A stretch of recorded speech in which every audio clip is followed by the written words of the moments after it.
Some machines don't just cut trees, they become legends. They earn nicknames, get tattooed on arms, and outlive the men who first ran them. From the orange timberjacks of Canada to the Finnish forwarders that ruled the Nordic snow, from the cat crawlers that built the Pacific Northwest to the screaming Detroit diesels that shook eastern hardwoods awake. These are the 30 most beloved old logging machines ever built. Diesel up. The forest is waiting. Number 30. Caterpillar D7. We start with the granddaddy of woods bulldozers. The Caterpillar D7 first rolled out in 1938, but it was the wartime 7M series, built from 1940 through 1944, and the post-war 3T series, manufactured from 1944 through 1955, that really made the D7 a logger's best friend. The 7M was powered by Caterpillar's legendary D800 four-cylinder diesel, uprated to 93 flywheel horsepower, roughly 8. Loggers loved this machine because it was, in the words of one old operator, bomb-proof, massively over-engineered, and its long-stroke engine had unbeatable lugging power. After the war, surplus D7s flooded into civilian forests across North America, New Zealand, and Australia, clearing land, building skid trails, and pulling logs with Carco and Hister winches bolted to the back. 60 years on, you can still hear them coughing to life in restoration shops. Number 29. Caterpillar D8. If the D7 was the workhorse, the D8 was the heavyweight champion. First introduced in 1935 as the RD8, the D8 family had become Caterpillar's flagship dozer by World War II, and it ruled the Redwood Country and Pacific Northwest old-growth shows like nothing else. Loggers used D8s with Histar cable winches to pull massive Douglas fir butt logs out of canyons that would have eaten lesser machines alive. It wasn't replaced as Caterpillar's biggest until the D9 arrived in 19... The D8's reputation was so strong that an operator on Vancouver Island, BC, recalled in 1961 that the very first crawler he ever ran was a D8 at Elk River Timber Company Camp No. 10. That kind of memory attached to that kind of machine is exactly why we're talking about it today. Number 28. John Deere MC Crawler. In 1949, a small green crawler quietly started a revolution. The John Deere MC was Deere's first purpose-built logging crawler, and loggers fell in love with it almost overnight. Why? Because the MC could go where the big yellow cats couldn't. Steep slopes, soft soil, swampy ground. It was light, it was nimble, and you could mount a winch on it and skid logs all day. It earned high marks from loggers for its prowess in tough terrain like steep slopes and soft soil. The MC laid the foundation for John Deere's entire forestry empire. Without the MC, there is no 440 skidder, and without the 440, there's no John Deere green and yellow logging dynasty. The MC is the seed. Number 27. International Harvester TD9.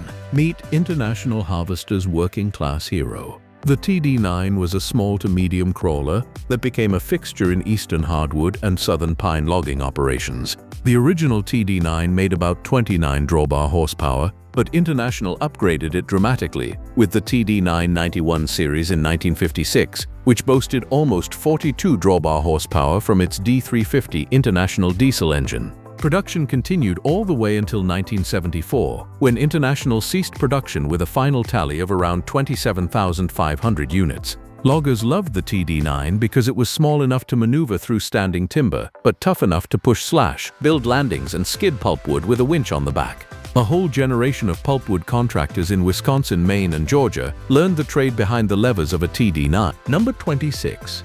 Allis-Chalmers HD6. Here's a crawler that quietly outsold a lot of its more famous rivals. The Allis-Chalmers HD6, introduced in 1955, became the company's best-selling crawler. By the time production ended in 1974, more than 25,000 units had been built. When tested at the University of Nebraska in 1956, the HD6 actually delivered 52 drawbar horsepower, beating the original manufacturer's brochure rating of 45. It featured 24-volt direct electric starting and a 4-cylinder Lenova Energy Cell diesel engine. Loggers in the Midwest and the South loved the orange HD6 for woods work because it brought big tractor features like unit construction and double reduction final drives into a small woods-friendly package. Bolt a winch on the back, and you had a skidder before skidders were a category.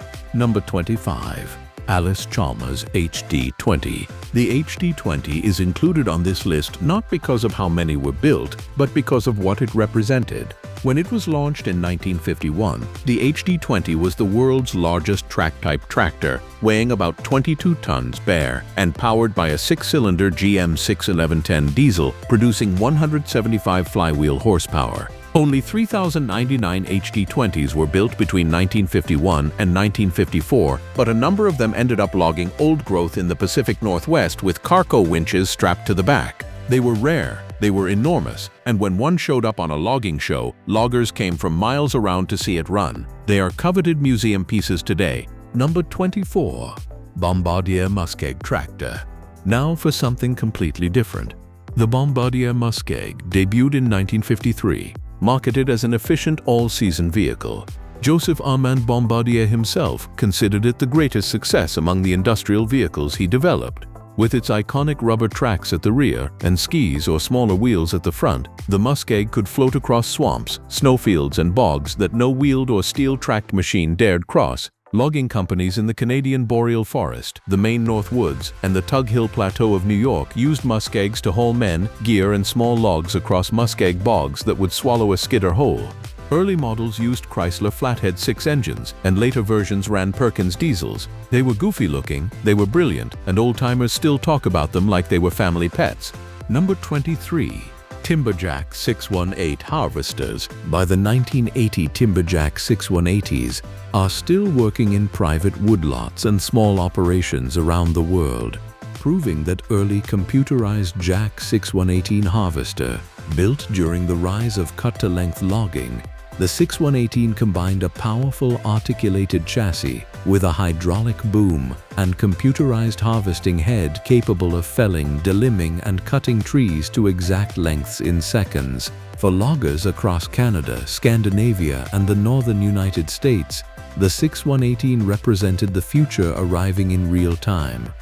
Operators loved the machine because it dramatically reduced manual chainsaw work while boosting production to levels older crews could barely imagine. Powered by reliable diesel engines and built with Timberjack's famously rugged drivetrains, the 618 could work long winter shifts in brutal snow and freezing temperatures. The machine became especially popular in thinning operations where maneuverability mattered just as much as raw power. Today, old Timberjack 618s are still working in private woodlots and small operations around the world, proving that early computerized harvesters were often tougher than many modern machines. Number 22. Garrett Tree Farmer C4. Here's where the rubber-tired skidder really took off. Garrett, working out of Canada, popularized the rubber-tired skidder by producing a small, light machine that could run on common farm tractor tires of the day. They named it the Tree Farmer, and for a generation of loggers, Tree Farmer basically meant skidder. Early tree farmers, like the C4 of the mid-1960s, were powered by small Ford gasoline engines.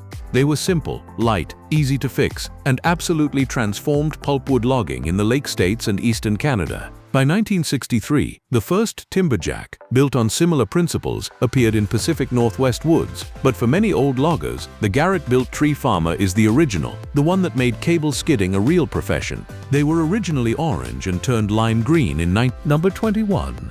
Timberjack 200 series. Speak the word Timberjack and old loggers will smile. The Timberjack 200 series, introduced in 1962, was the inaugural articulated four-wheel drive skidder to bear the Timberjack name.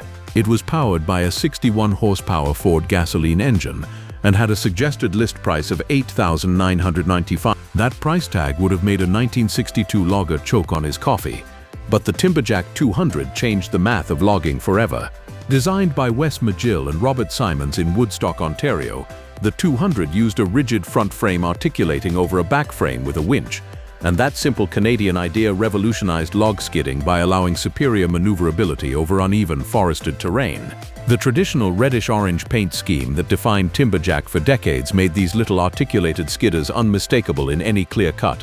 Number 20. John Deere 440 Crawler. In 1958, John Deere released the 440 crawler, and it was a precursor to the company's famous changeover to all-yellow industrial machines the following year. The 440 crawler featured an easy-to-operate, inside-mounted hydraulic blade, a real innovation at a time when most blades were still cable-operated. With a winch on the back, the 440 crawler became a fixture on small logging shows across North America. It was small enough that one man could own it, finance it, and run it, tough enough to skid hardwood logs out of New England woodlots, and reliable enough that it kept running long after the original owner retired. Plenty of them are still working today, 60 years later. Number 19. John Deere 440 skidder. Then came the machine that, in John Deere's own words, changed the game. The John Deere 440 skidder was released in 1965, and before its arrival, wheeled skidders were little more than an engine in a frame, open, brutal, dangerous. The 440 skidder brought operator comfort into the equation, increasing both safety and productivity. It became one of the most beloved skidders ever built. Across the eastern half of North America, in pine plantations and northern hardwood stands, the yellow 440 became almost a religion. Loggers married into 440 families. Sons inherited the 440 their dads bought new. To this day, you can buy a 1970s 440 for less than the price of a used pickup, and it'll go right to work. Number 118. John Deere 440A and 440B skidders. The 440 was so loved that John Deere kept improving it.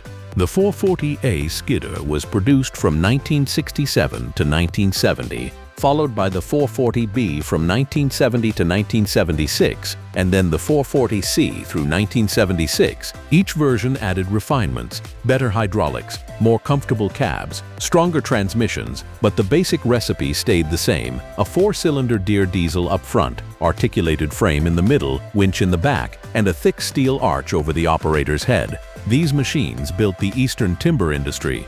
Walk into any logger's coffee shop from Maine to Mississippi, and you'll find men who learned to skid on a 440A or 440B. The 440 family is, by sheer affection per pound, probably the most loved wheeled skidder in the history of forestry. Number 117. Tree Farmer C5. Built by Canadian Cancar under the Tree Farmer brand. The C5 became the most popular cable skidder of the late 1970s and early 1980s. Loggers loved the C5 because it was simple, mechanically rugged, and dirt cheap to fix. It had a famously strong 20-ton winch, parts were available everywhere, and any woods mechanic could pull a clutch on a tailgate in the snow. As one old hand put it, the C5 was a bare-bones machine, hard on the operator's bones, but with one of the strongest winches in the business. Roughly 130 horsepower, big logging tires, and a no-nonsense personality made the C5 a fixture from New Brunswick to British Columbia. They're still working today, decades after they should have been retired. Number 16. Tree Farmer C6. The bigger brother of the C5 was the Tree Farmer C6, a slightly larger and more powerful cable skidder that took the same simple, tough recipe and scaled it up for serious production logging. Where the C5 was the perfect machine for a one-man pulpwood operation, the C6 was built for crews running bigger timber on bigger jobs. C6 were powered over the years by Detroit Diesel, Cummins, and even John Deere engines, giving owners options based on what their local mechanics could service best. They could be optioned with cable winches or grapples with stout push blades on the front for clearing trails and building landings, and with dual arches for more aggressive grappling of tree-length wood. The center sections were famously tight, the axles were heavy, and the welded-up frames could absorb decades of abuse without complaining. Tree Farmer C6s became absolute fixtures from the Pacific Northwest down through the Lake States and across eastern Canada, where loggers needed a machine that could handle bigger Douglas fir, white pine, and mixed hardwood without breaking.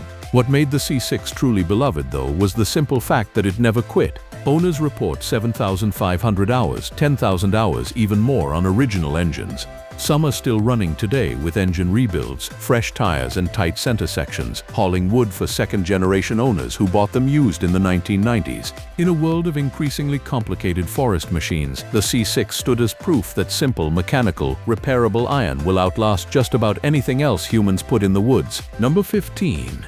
Tree Farmer C7 Grapple Skidder. The Tree Farmer C7, especially the dual-arch grapple version produced in the 1980s, is another beloved Canadian classic that earned its place in logging history through sheer stubborn reliability. The C7 was the next step up from the C6, designed for crews running whole tree harvesting operations where speed and grapple capacity mattered more than finesse. C7s carried the same tree farmer DNA, rugged, simple, repairable, but added grapple skidding capability that turned them into perfect dance partners for the wave of fella bunches sweeping into the woods during that decade. With heavy ring chains on all four tires for traction in mud, snow, and wet clay, and a hood-mounted blade up front for pushing slash, a tree farmer C7 could plow snow off a winter haul road in the morning, build skid trails through the afternoon, and snake hitches of trees through the woods until dark. Owners equipped them with national crane attachments, custom grapples, and aftermarket cabs to suit local conditions, and the C7 took every modification in stride. The stout Cummins-powered versions became particularly prized in the eastern Canadian softwood country, where temperatures dropped below -30 and the only thing standing between a logger and a paycheck was whether the machine started in the morning. They were the kind of machine that didn't need to be loved out loud. You showed your love by sticking with one for 20 years, by passing it down to your son, and by refusing every salesman who came around trying to convince you that newer was better. Number 14. Clark Ranger 664. Clark Equipment, more famous for forklifts and front-end loaders, also built one of the most respected skidder lines in history under the Clark Ranger name. The Clark Ranger 664, introduced in the 1960s, was a small to medium articulated cable skidder that earned a reputation for smoothness, ease of operation, and that signature Clark front-end loader style automatic power shift transmission borrowed straight from the company's industrial wheel loader heritage. Where bare-bones competitors expected operators to wrestle 6 levers and 3 pedals through a 12-hour shift, the Clark 664 offered automatic shifting and a single-lever combined steering and blade control that turned a brutal job into something almost civilized.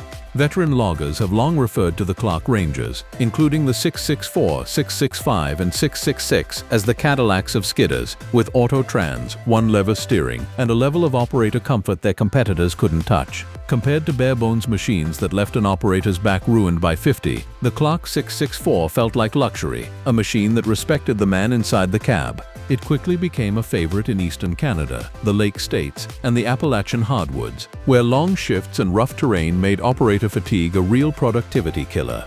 Powered by reliable Detroit diesels and equipped with stout Clark winches, the 664 also served well in fire suppression and utility applications across the Pacific Northwest. It's a major reason Clark earned the affection it still enjoys today, and it's why used 664s are still snapped up the moment they appear for sale. Number 13. Clark Ranger 666. The Clark Ranger 666, sometimes nicknamed the Devil's Skidder by loggers with a sense of humor about the model number, was the next step up from the 664, and it became one of the most respected medium-class skidders ever built. Produced into the 1980s with progressively refined versions like the 666B and 666C, the 66 was powered by Detroit diesel and later Cummins 6-cylinder engines, and it became a workhorse from the redwood country of Northern California to the Appalachian hardwoods of West Virginia. Operators loved the 666's single-lever steering and blade controls, a Clark hallmark that felt natural after about an hour and saved arms and shoulders over the course of a long career. They loved its enclosed cab options that kept the snow, rain, and biting flies on the outside. They loved its tough Clark drivetrain components shared with the Michigan and Clark wheel loader lines, which meant parts were available in any wheel loader town in North America. Optioned with 24.5 Tre32 logging tires, a Clark winch with up to 19 tons of line pull, and a hydraulic blade up front, a Clark 666 could handle just about any cable skidding job thrown at it. The proof of the 666 durability is on the used market today. A 1969 Clark Ranger 666 from Chehalis, Washington, was still being listed for sale in recent years, over 50 years after it left the factory floor. Few machines earn that kind of half-century reputation. Number 12. Timco T445 Buncher. If there is one tracked buncher that operators talk about the way guitarists talk about a vintage Les Paul, it is the Timco T44 Tive. Built by Timber Equipment Company out of Rhinelander, Wisconsin, the T45 arrived in the late 1980s and immediately set a new standard for what a dedicated track buncher could be. Unlike excavator conversions that dominated the market before it, the Timgo was purpose-built from the ground up as a felling machine. Every hydraulic circuit, every structural weld, every component placement designed specifically for the demands of cutting timber rather than digging foundations. The T45 ran on a Cummins diesel, carried a massive open-center hydraulic system that gave its disc saw or shear head snapping, instant response, and sat the operator high in a cab surrounded by falling timber with a visibility envelope that made the job feel almost safe. Loggers who ran T45s developed fierce loyalty to them. Operators in the Pacific Northwest, the Lake States, and Eastern Canada ran them for 15 and 20 years, rebuilding undercarriages and swapping engines rather than replacing the machine. The swing-to-tree design the Timgo refined became the template that most tracked fella bunchers follow to this day. Timgo was eventually acquired by Tiger Cat, but the T45's reputation has never been acquired by anyone. It belongs entirely to the men who ran it. Number 11.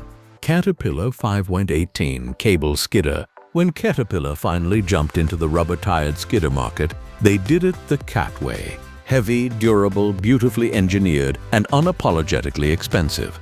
The Cat 518 cable skidder became the deluxe machine of the woods. The skidder you bought when you were tired of being broken down and wanted something that would simply go to work every morning without drama. As one veteran logger memorably put it, the Cat 518 was a deluxe machine, but the price could make or break you, a sentiment that captures both the affection and the pain that came with owning one.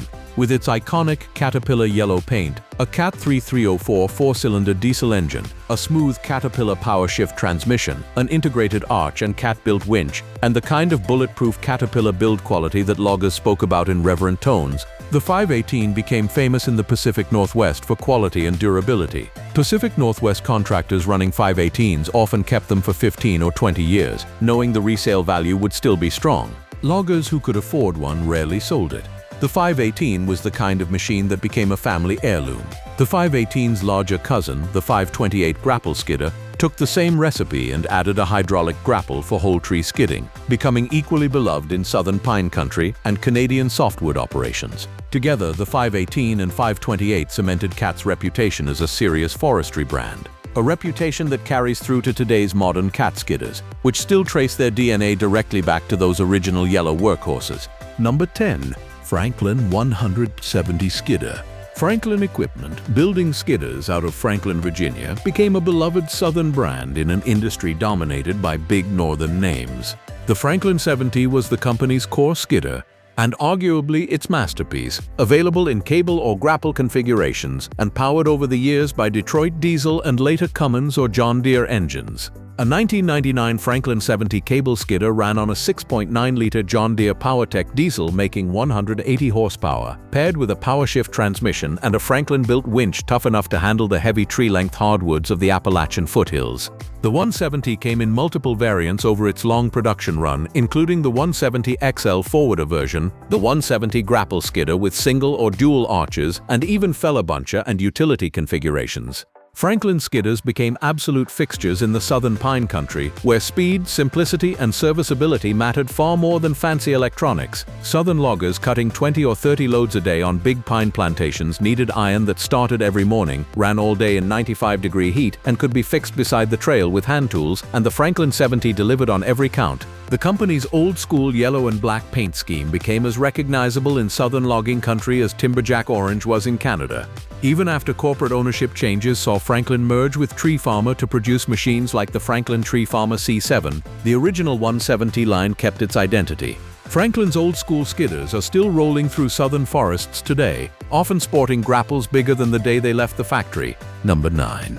Draught track type fella buncher. Now we move from skidding to felling, and from there, the entire history of logging changes forever. The Draught Manufacturing Company of Wausau, Wisconsin, best known to most people for the legendary Draught 4-in-1 bucket, a tractor attachment with 4 functions, dozer, clamshell, bucket, and scraper, gave us something even more revolutionary, the very first fella buncher. Irv Draught, a developer of logging equipment with deep ties to the Wisconsin timber industry, is commonly credited with developing the first fella buncher in The machine reportedly featured an excavator base and a shear-like felling head mounted on a knuckle boom, capable of clearing the equivalent of 100 trees per hour, a productivity figure that would have made any chainsaw faller's jaw drop.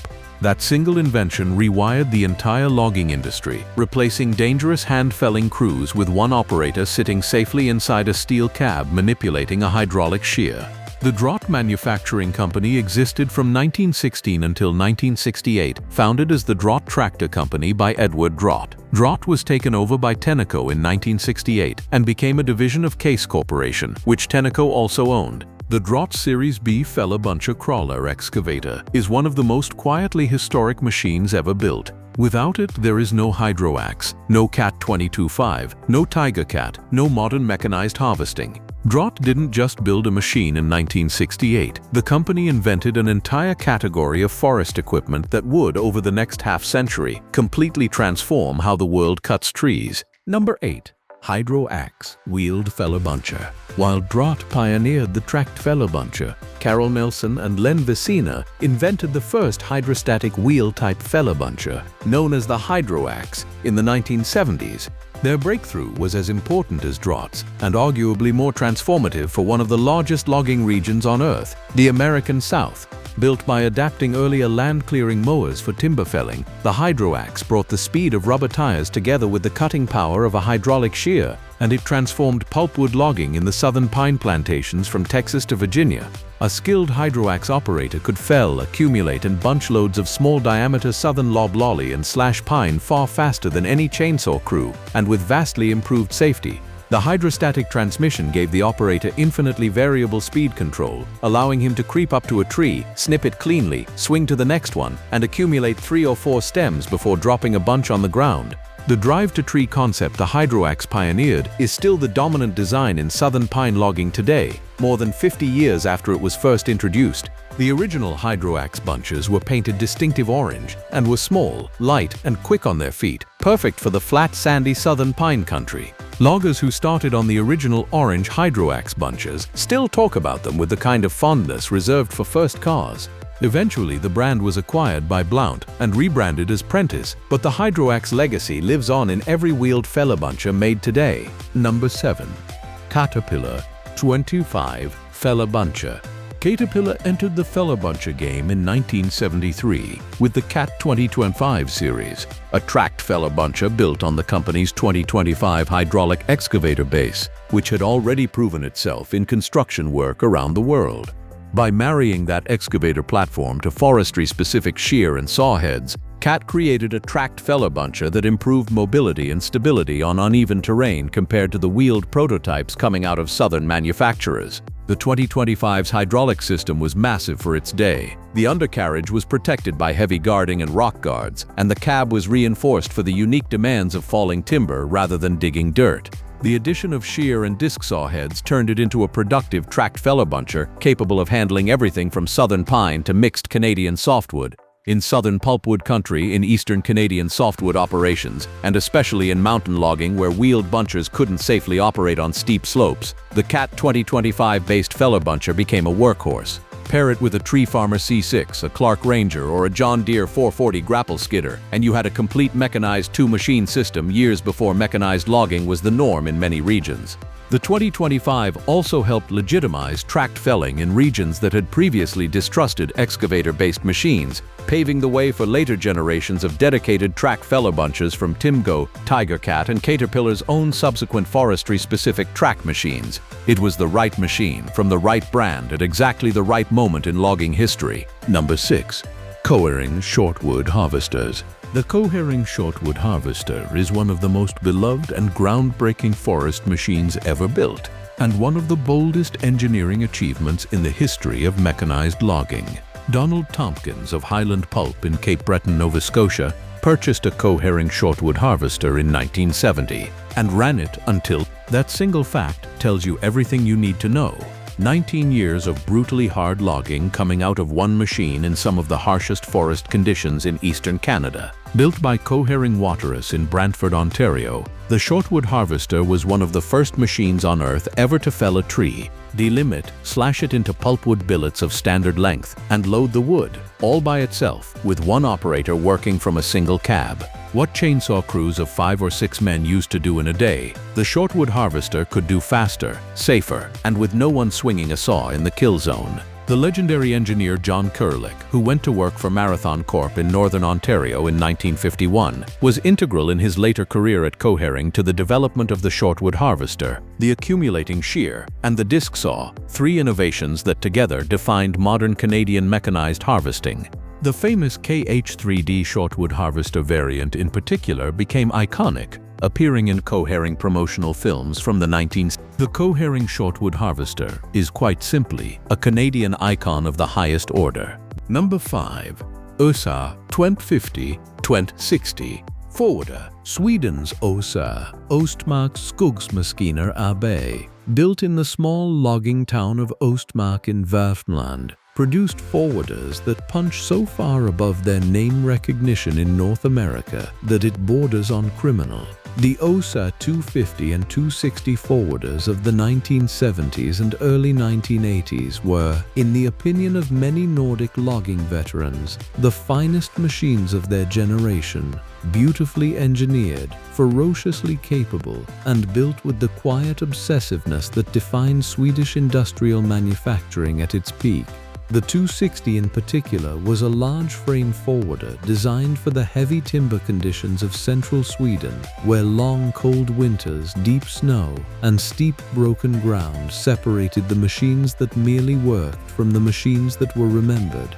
OSA forwarders ran Volvo or Perkins diesels depending on configuration, carried massive hydraulic cranes with reach and precision that felt surgical in skilled hands, and were built with frame joints and axle articulation designed to absorb decades of punishment without complaint. When Roma Repola consolidated the Nordic forestry industry and OSA's operations folded into the FMG group alongside Kockums and Lokomo, the OSA name disappeared, but the machines stayed in the forests, working long after the company that built them was gone. The pioneering OSA/FMG Lillebro small harvester that followed these forwarders into the thinning market is referenced with reverence across all of Nordic forestry. The 250 and 260 are the reason that reverence was earned. Number 4. Lokomo 9000-939. We cross the Atlantic now to one of the great forgotten dynasties of forestry. In Finland, a company called Lokomo, based in Tampere, where it had operated since 1915, had been building everything from steam locomotives to church bells, peat harvesters, steamrollers, and mobile cranes, long before they entered forestry. When the company finally turned its engineering muscle toward forest machines, the results were spectacular. Lokomo's Joensuu factory started forest machine production with forwarders in 1973, with annual output initially ranging from a few dozen to as many as 100 units. The legendary Lokomo 909, 919, and 939 forwarders of the 1970s and 1980s are still remembered today by Nordic loggers as the absolute pinnacle of forest machine technology in their day. Lokomos were enormous, powerful, and built specifically to handle the long, dark winters of Scandinavian logging, where machines had to start and run reliably at temperatures that destroy ordinary equipment. The 939 in particular became Lokomo's top-tier flagship forwarder, a machine that could carry massive payloads through deep snow on the kind of steep, broken ground that defined Finnish forestry. Eventually, Roma Repola acquired Kockums Industri AB, and the company name was changed to FMG Lokomo Forest Oy, Forest Machine Group of Roma Repola. The brand later passed through Timberjack and ultimately into John Deere. But old Lokomos are still beloved in Finland today, treated with the kind of reverence that Americans reserve for vintage Caterpillars and Canadians reserve for Timberjacks. Number 3. Kockums 8535. Kockums of Sweden, originally based in Landskrona, before moving forest machine production to Söderhamn in the mid-1960s, produced one of the most beloved forwarders in Scandinavian logging history. The Kockums 8535 was the company's top-of-the-line model, a heavyweight forwarder built for the demanding conditions of northern Sweden. The story of how the 8535 survived corporate consolidation is the stuff of forestry legend. When the Kockums brand was rolled into FMG Forest Machine Group, management actually wanted to replace the 8535 with the OSA FMG 2080 Master. But every time the decision was announced to discontinue the 8535, a flood of new orders came in from loyal customers, keeping the model in production well past its supposed retirement date. That kind of customer loyalty doesn't come from marketing. It comes from a machine that genuinely earns its keep year after year. The Kockums 8075 from the mid-1970s, a 14-ton forwarder, weighed about the same as today's 11 or 12-ton forwarders but hauled significantly more wood per trip, a measure of how brutally efficient those big Kockums machines really were. They had the kind of payload capacity, ground clearance, and reliability that loggers operating in the boreal forest desperately needed. Kockums forwarders defined the early decades of cut-to-length logging in Sweden, and their iconic orange paint is still a symbol of the heroic age of Nordic forestry, back when machines were built by Swedes for Swedes, and every welded seam reflected the obsessive engineering culture that made Scandinavian forestry the global gold standard. Number 2. Valmet 87 Forwarder. Finland's Valmet built another forest legend, and arguably the most internationally famous Nordic forwarder of its era. The Valmet 870, including the distinctive 3-axle CK variant that distributed weight beautifully across soft Finnish forest floors, became one of the most well-loved Scandinavian forwarders of the 1970s and into the 1980s. The 8070 was a machine with character.